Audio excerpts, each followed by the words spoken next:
साथीहरू यो चाहिँ पुकेको चरा हो। नेपालको कालिज कालिज जस्तो हुन्छ हुन चाहिँ, यो जति पाइन्छ यहाँको चराहरू चाहिँ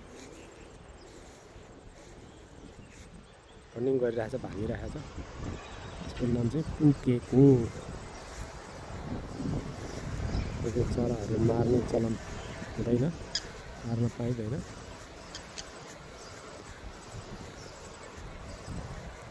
पुकेको